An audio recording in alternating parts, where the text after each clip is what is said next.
Yeah, my name's Don Capria, and I'm the author of Colombo, the Unsolved Murder, and I am chatting with Stacks.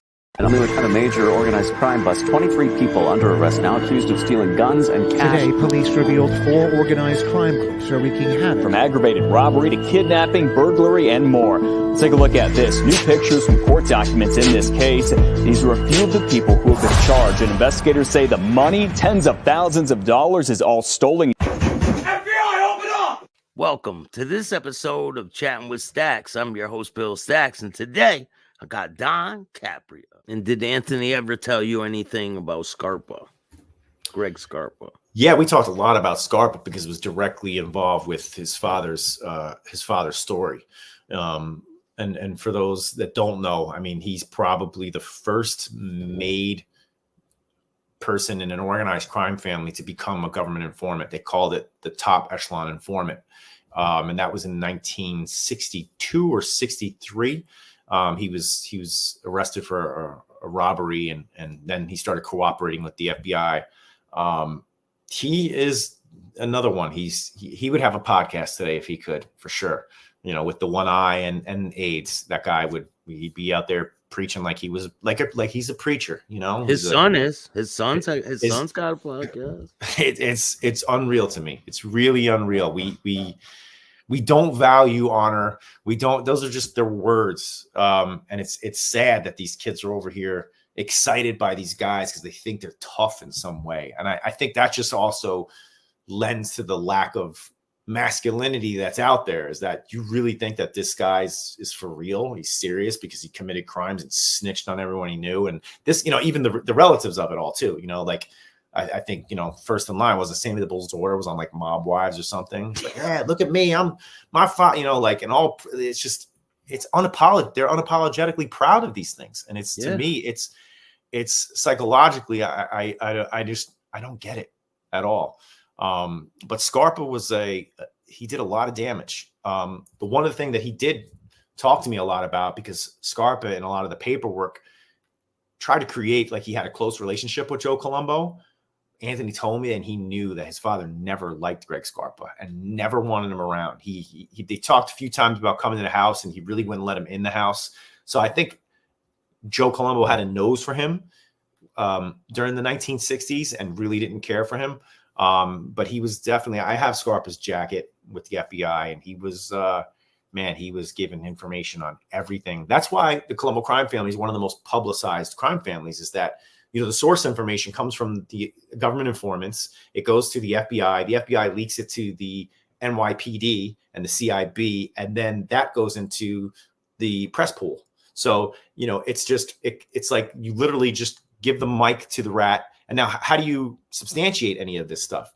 They don't need to. Why? Because the things that they're saying and the crimes that they're talking about, when it's printed into the paper, this helps the government get more funding, appropriate more funds to hire more men to go after this even further. One of the stories I wrote about in my book is about the torture chamber. And that is a prime example of how a false story made it to the media, was promoted by the media, when the CIB, NYPD, and the FBI knew the story was completely false. They're the ones who leaked it. What is the story? The torture chamber was a story about a Bath Beach social club in the 1960s. And there was 2 men that were missing. Sally No Nose was missing, and his associate. And the feds were just, looking around for these guys, wondered why they hadn't surfaced in a while. They heard there was a possible war happening within the Colombo crime family again. And they went into this social club, no warrant, no investigation, nothing. They go in the bathroom and there's blood. They see blood. So they call the NYPD. They searched this place. They shut it down, and they ran with a false story that these guys were tortured in the back of this social club, Sally D. Boom, and it says a torture chamber was right on the front page of and I have the FBI jacket paperwork that says that they knew the story was false, but they wanted them to run with it because it was part of COINTELPRO, which was a counterintelligence program for media. So it was a perfect example to talk about how the government wanted false stories that defamed people and made people, and Joe Colombo was right there. This is a power struggle that was happening within the family. These guys are probably dead. And then it turns out that the blood belonged to a kid from the social club. They were fighting over a card game, and they said, go in the bathroom. These kids went in the bathroom and duked it out. And one of the kids broke the other kid's nose. So there was blood all over the bathhouse, and they didn't completely clean it up. And that never made it to print. Did they ever find out what happened to the two guys? Sally D. What happened to Sally D? I think Sally D never surfaced again. So the investigation side of it was correct. There was probably something going on. He's a very popular gangster in the 1960s. He was the person that they modeled the scene in The Godfather when Frankie Five Angels goes into the bar and they hand him the $100 bill. And they start choking out Frankie Five Angels, and the cop comes in. He's like, "Why are the lights all out?" And they shoot the cop. Well, that story. Puzo took that story verbatim from what happened in the Sahara Lounge with Larry Gallo. Larry Gallo was lured to the lounge during the Gallo-Profaci War in 1959, and they had the lights dimmed. And Marvin Blay was the cop who walked in and was like, "What's going on in here?" And Sally D is the guy who shot him. Hit him in the head, and he lived. And when the trial came up, the officer looking at Sally D could not ID him. He said, I don't, that's not the guy that shot me. Wild. It's crazy that he was able to survive it too, Larry. Mm-hmm. They weren't trying to kill him. They were trying to find out the location of his brother. So they were choking him out, but they weren't trying to kill him. If they were trying to kill him, they would have just picked him, Yeah. So what did Anthony think about Michael Francis cooperating? Yeah, again, not a fan at any level. I know Michael's big claim to fame is that no one got locked up, but you still took the stand and testified against his partners. He did not know what the outcome of that was going to be. And then he also testified in a different respect about organized crime in general. But his father, he told on his own father. Yeah. So he's just another one. You batch them all together. They're all in the same boat. And yes, he's a religious guy. He wrote a book. I have it over here on my shelf. You're still a rat. You can't undo that. You can't, once you're a rat, you're always a rat. And he won't even admit it. He won't even admit it. Yeah. Did you or not take the stand against somebody? Did you? You did. Yeah. Did you cooperate to get out of trouble? Yes. Yeah. The bottom line. Yes. I didn't put no one in prison. I didn't do this. They always have an excuse. All of them. Yeah. You also promote the movement. When you're showing them that I got a podcast, that's what they all aspire to be, right? Let's not lie. He has the most views out of anybody on the internet. That's a snitch, right? So you have all these other guys that you mentioned before. They're following in the footsteps. It's like, look at me. It's this is free money. You could do this just like me. And the promotion of that to me is just as disgusting as the ratting side too, because now you got this whole generation of people who are like, they're looking at the playbook. I'm going to commit crime. I'm going to work for the government. Look at Scarpa. You want to talk about a Scarpa thing? I'd love someone, if they're going to do the Scarpa story, which I see like 3 people have like options to do that story. I hope they do it interesting enough to show what did the FBI pay him from the 1960s until he died in the 1980s. What did that guy put in his pocket? Because he was on the payroll. Never mind that they let him operate. He was on the payroll. I knew when he was working with Joe Colombo, he was getting a few $1,000s a month in the 1960s. So that's the 1960s. He had the green light to kill. Let's not forget, Lindsay Del Vecchio almost went to prison. And if they had any guts, they would have put him in prison. The agent handler during the Persico Arena Wars, knowingly that they were putting Greg Scarpa, giving him the positions and the locations of arena gang members to kill them. Yeah. They were pulling people off of their areas where they were watching. Surveillance. Yeah, they were pulling people off surveillance so that Scarpa could go in and kill.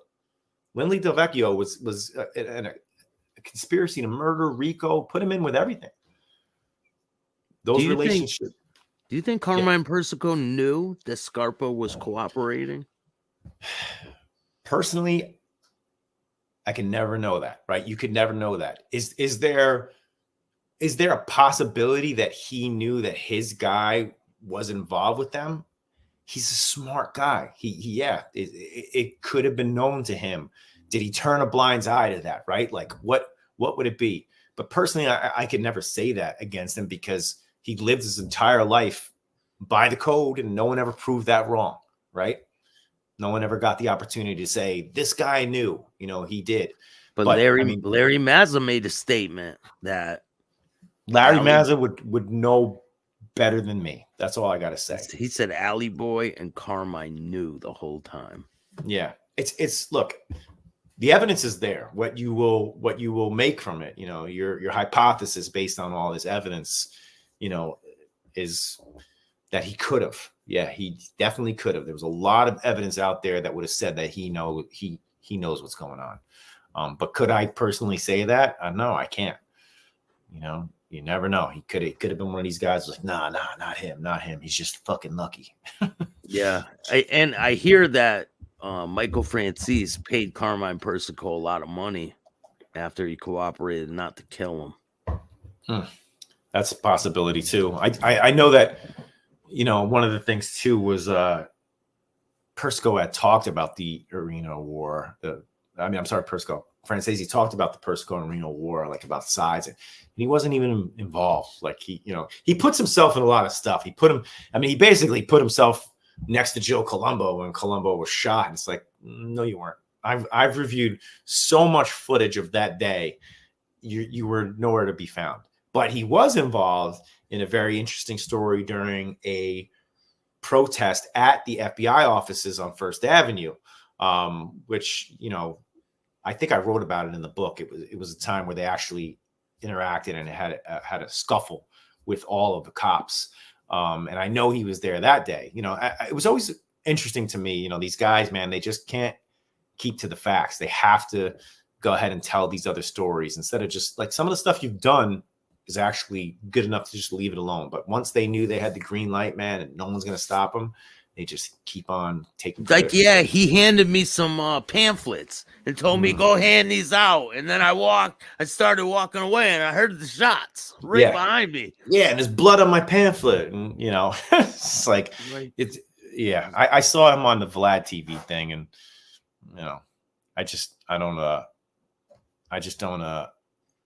I don't agree with him having to tell the non-truths. Just stick to the truths. And for him, you wrote a book. If you didn't write it in the book, don't start changing stuff now, because that's when you were really on point when you were doing that. And now Sammy too. Sammy was knows who killed Hoffa. He was all this crazy nonsense. He was on the moon landing. Tell him, Sammy. Yeah, Sammy's an interesting one. Sammy always denied this whole Joe Colombo. I met Joe Colombo. It's a farce. And the story, and I saw a lot of people would comment back, this never happened. Anthony talks about beating up Sammy the Bull. I always say, well, why didn't it happen? Because you were there. He tells the honest story because Sammy made it like he beat up the Colombo brothers. He didn't. He did take shots on Joe Jr. Joe Jr. was a little bit younger, a little bit smaller. And the story, as you saw on the video, goes that Anthony, he told me, I knew my brother got beat up. I knew who did it. They were young kids, maybe 14 years old at the time. So it was a simple little kid fight. He walks into the row in front of where he is. He turns around. Sammy's looking at him, and Anthony just started unloading on him. And he goes, I threw so many punches and hit him in the face so many times that years later, when we were both in the Ramparts, a little street gang from Brooklyn. We were kids, my brother Joey and I was about 12, he was about 10. We used to go to Loewy's Oriental in Brooklyn. And one Saturday afternoon, my brother Joey got in an altercation with Sammy the Bull. Sammy the Bull was a couple of years older than my brother, and my brother got the worst of it. When I found out, I went in the aisle where Sammy the Bull was sitting, And for lack of a better term, I beat the living shit out of his face with my fist. And I did a good job on Sammy the Bull, because the story he told in his book is utterly fabricated and bullshit, in plain English. It never happened. We were 12 years old. He never met my father, like he said in the book. And I know he's still alive, and maybe when he's listening to this, he'll remember the story. We were standing out in front of the candy store, and I knew who he was, and he knew who I was. So this girl, he must have never forgotten that day, because this girl says, there he is. There's Anthony Colombo. Go ahead and get at him. And he said he looked at Sammy. Sammy looked at him, and Sammy didn't want a piece of him. Maybe a year later, I joined the gang, the Rampers, and Sammy the Bull was also in that street gang. There was a lot of street gangs in Brooklyn at the time. And I ran into Sammy the Bull at the candy store, which was across the street from New Utrecht High School, schoolyard. He was with a couple of girls, and the girls knew about the fight we had in the Loews Oriental. And one of the girls told Sammy, Sammy, there he is, why don't you go take care of him? Sammy didn't want no part of it. I think he had enough of me, and I think I put a little bit of the fear of God into him with the fight we had. Not that it was a fight, I just beat the shit out of him.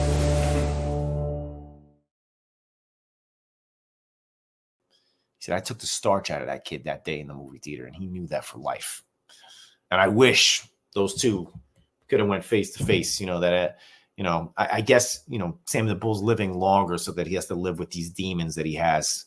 And he can deny it. He doesn't feel bad about anything that he ever did. But you're in the mirror by yourself. You know who loves you and who doesn't love you. You probably don't love yourself. You're such an evil human being. So you can't expect other people to love you. So this false love, the podcast, the autographs, the taking pictures with people who they wouldn't help. If you got in trouble, they wouldn't help you a smidgen. They don't care about you as a human being. You're a novelty. You are the new watch or the new jewelry that they want to talk about. But you have no soul. And I feel that's why he's alive longer. It's to live with that. And he says that he wants to change his legacy. He wants to be known as a noble person, and he wants to leave a legacy for his children. He wants a jet and all this shit. Yeah. No, I'm still gonna make fun of you after you die, Sammy. So legacy. I will continue to expose him even after he's dead. Yeah, good. Yeah. So when the book came out, what was it like when the book came out? Your book? It was good. We were well received. We did a lot of like homegrown book signings and stuff. Our agent passed away when I finished the book, so we didn't get a lot of the attention that other authors were probably getting at the time. So it kind of got lost in the shuffle. But we got a lot of stuff that we set up on our own was very successful signings. We did some radio, we did some podcasts, some television stuff. And I think people really enjoyed the story because some of the stuff that we were telling them, they didn't know about. Like they didn't know how involved Joe Colombo was in the making of The Godfather. They didn't know that Anthony comes from a pedigree of their parents being killed. Joe Colombo's father being killed, shot in 1938, and then, so on. He's the first person to break that cycle for his son, Anthony. I think the father-son story, I always received a lot of praise for that aspect of the story. And I think the political aspirations of Joe Colombo for his son and how much was actually done and accomplished by the league. Matter of fact, I just read somewhere that there's a group of people trying to put a documentary together on the Italian American Civil Rights League. Within that short period of less than 2 years, the amount of stuff that group accomplished was Herculean tasks. I mean, they put 150,000 people in Columbus Circle in June 1970.